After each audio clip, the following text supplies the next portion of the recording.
G'day, Spuddies. Now, potatoes have gone through a little bit of a comeback in recent years. There's a variety of factors involved. Of course, I'm going to take a little bit of the credit, but John McDougall's got to take some credit as well, and lots of other people. But a big part of the explanation behind it is this little guy called resistant starch, which is a component in potatoes. Now, you see articles and lists and all this sort of stuff everywhere on the internet. All these sort of nutrition and health and fitness related bloggers and YouTubers all want to shout from the rooftops about how great resistant starch is. It's even to the point where you see people who are traditionally low carbers and paleo enthusiasts, and it's like these guys have grabbed onto this resistant starch thing, and they're using it as an excuse to bring their filthy, dirty potato eating habit out of the shadows. They don't have to hide in the cupboard and eat their potatoes anymore. They can post about it on Instagram and write blog posts and make YouTube videos about it. And it's all okay because resistant starch, man, it's the thing. We got to, it's okay. Resistant starch is our savior. So I wanted to, I think it's about time that I get on board the bro science, gym bro kind of train and make my own little clickbaity kind of video about resistant starch and the wonders of resistant starch. So here I am. I've got this list. There's plenty of lists out there on the internet. You can find lists of like 12 different reasons why resistant starch is great and 17 things you can do to improve your resistant starch intake, and 69 reasons why all those 17 things that you're doing are not enough. Resistant starch, it's all about resistant starch. And I hear from people every day who want to know about resistant starch and asking me to, give them some advice on improving resistant starch intake and all that sort of stuff. So here it is. My 8 things about resistant starch that people typically don't tell you. Well, they're not all things that you don't hear, but some of them are. So, 1, it's great. Resistant starch is great. It's genuinely very, very good. Resistant starch is great for you. It's a kind of a starch, a kind of a starchy carbohydrate that is not fully absorbed. So you don't absorb all of the calories, and it actually tends to act a lot more like fiber. In that it helps move food through your digestive system, and it also ferments in your gut to provide great food for gut bacteria. So it's excellent for gut health and digestion. So there you go. Resistant starch is very good. Potatoes have a lot of, this is number 2. Potatoes have a lot of resistant starch. They're very good for resistant starch. They're good however you cook them. You can eat them raw if you want to. I don't do that. I don't like that, but people do. You can eat them raw. You can microwave them, steam them, boil them, air fry them, bake them. You can cook them in a campfire. I have even cooked potatoes while 4-wheel driving in the Australian outback, and I've cooked them by wrapping them in foil and sticking them next to the hottest part of the engine and just going for a drive for a while. And when you get where you're going, they're cooked and delicious. I've done that. Trust me, it's good. But, you probably want to make sure they're wrapped up properly so they're not going to get oil and fumes and stuff in them. But there you go. That's a weird trick that I've done. The third thing is that there are lots of foods that have resistant starch. Most starchy carbohydrate kind of whole foods have resistant starch in them, like beans, lentils, peas, all sorts of beans and legumes, basically. Grains are good for it too, like whole unprocessed grains like brown rice and oats and all those sorts of things as well. They're great for resistant starch. The problem is that all these kind of foods have slightly less resistant starch than potatoes. And because society these days is obsessed with getting more and better and, more of anything that's really good, we have to figure out the way to get the most of it. Because of that, this sort of fact that potatoes aren't the only way to get resistant starch sort of gets glossed over by a lot of people. So you don't really hear about it that much. So there you go. You can get it in lots of places. Number 4, this is one that you hear a lot about and one that I get inquiries about all the time, and that is that if you cook and then cool your potatoes or whatever food you're eating, rice, oats, whatever, if you cook your food and then cool it, it increases the resistant starch. And yes, that is true. It does increase the resistant starch by a tiny amount. and that has the effect of reducing the amount of calories you take in from your food by a smidgen, like an unnoticeable amount. It does reduce your caloric intake by, next to nothing. And that's something you should get very, very excited about. And the reason why you should get excited about that is because now you can make a YouTube video or an Instagram post telling your followers about this amazing secret, and then everyone's going to get excited and thank you, and thank you for giving them permission to never ever again eat fresh, beautiful, delicious, piping hot spuds straight out of the oven. Nah, you got to cool them first, and everyone's going to get excited about that and thank you for it. So as long as you blow the benefits way out of proportion of cooking and cooling, you got to just blow it right up and get people super excited. You'll have an Instagram post winner on your hands. Now, number 5, green bananas. You do sometimes hear about green bananas having good levels of resistant starch. And, you can also make Instagram posts and YouTube videos about eating green bananas, and everyone's going to get really excited and thank you for giving them permission to never wait for bananas to become ripe and delicious. You got to eat them green when they're really hard to peel, hard to open up. You got to get a knife or something and cut them open because you can't quite get that end off. And and then once you manage to get them open, then you get to eat a sticky, dry, floury, oh, thanks for that. I'm just looking forward to eating my green bananas. Just because they have a little bit more resistant starch in them. Yeah, woo! Number 6. Believe it or not, as the protein industry, the meat industry decided we all needed to get as much protein as possible because they wanted to sell meat.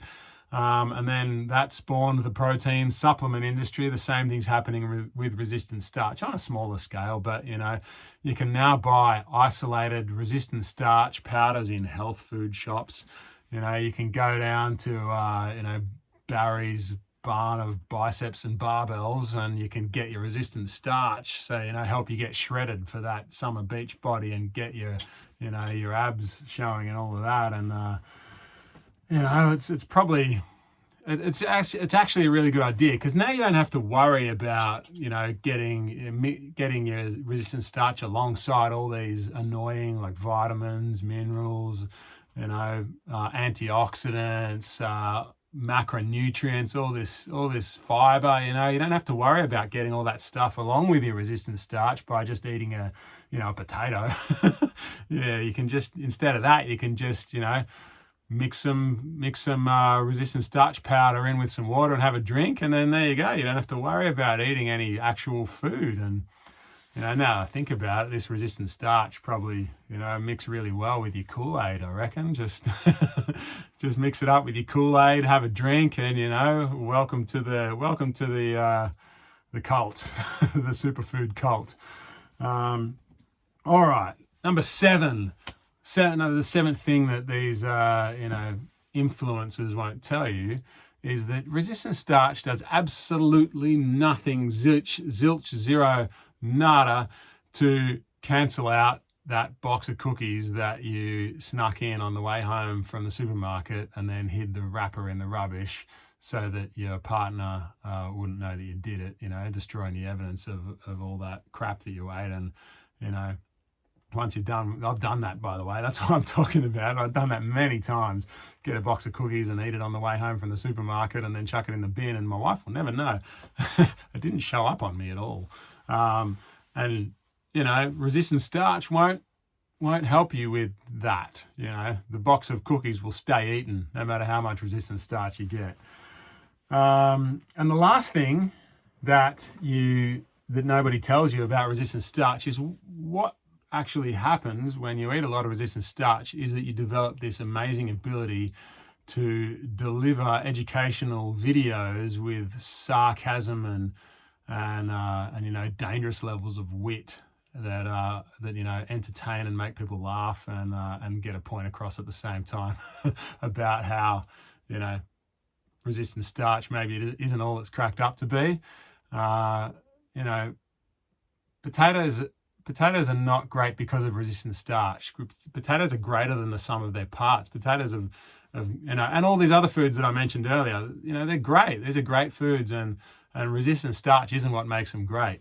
It's, resistant starch is great. It's a great thing and it's important, but it's not greater than any of the other parts of food. It's not better than iron. It's not better than protein. It's not better than carbohydrates. It's not better than fats. It's not better than vitamin C or any other mineral or antioxidant or vitamin. It's not better than fiber. This resistant starch is great, but, foods are great because of this interplay between all these, vast number of components and ingredients that go into making up a potato or oats or whatever, sweet potato, whatever the case may be. Nature has brought all these components together and choreographed a beautiful dance where everything interacts and interplays and, bounces off each other and just makes beautiful things happen in your body. And just removing the resistant starch from that dance, suddenly you've just got one little dancer just doing their own little thing, and it's cool, but it was way better when they were part of a team. So there you go. I guess the point of this is that I want you guys to be skeptical when you hear or see someone making, teaching you about this amazing new trick, or this is how you optimize or maximize your intake of a specific nutrient, or this is why this new amazing nutrient, this excellent discovery is, this new superfood or whatever. It's amazing. It'll help you with, blah, blah, blah. You know what I'm trying to say? Just be skeptical. This is, this is overcomplicating things. This focus on getting more of all this great stuff. What it actually does is it just increases the pressure, the stress, this desire to be perfect all the time and to be perfect in your intake of nutrients and vitamins. And it just, you don't need that stress. You don't need that. You don't need to put so much effort into making your diet perfect. And,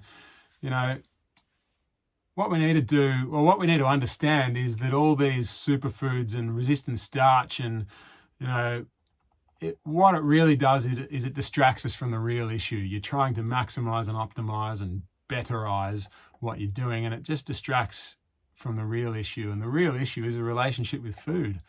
We need to be focused on changing the way we think about food and changing the way we relate to food so that we can learn to make consistent, healthy choices, over and over and over and over and over again. This focus on resistant starch and, protein and insert superfood here, or vitamin supplement or whatever, just insert that here. It's all just, it ends up being an attempt by ourselves and by industry as well to absolve us of responsibility for our own health.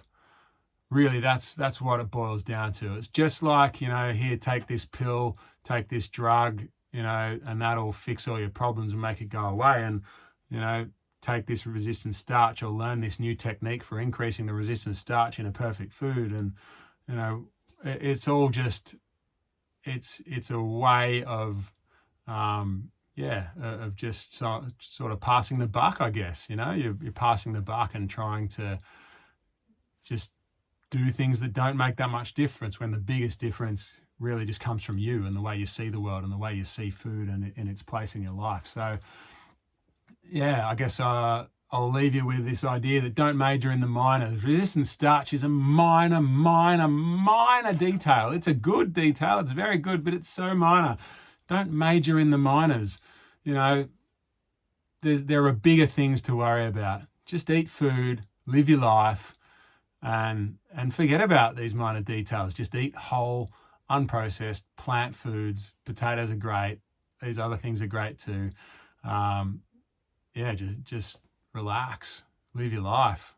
Stop focusing on how to optimize your food, and focus on optimizing the enjoyment you get out of this great big experience that we have that we call life. So there you go.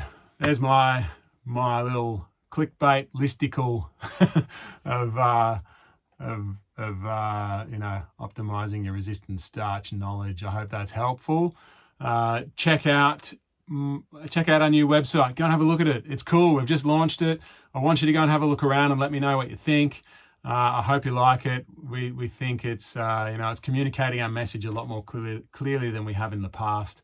And also to celebrate, if you've listened to the end of this video, I'm really grateful. Go to the website and you can get 50% off both of our courses and both of our ebooks, half price, probably for a couple more days. So there you go. Check it out. I hope this has been helpful. Like, subscribe, share, all that stuff.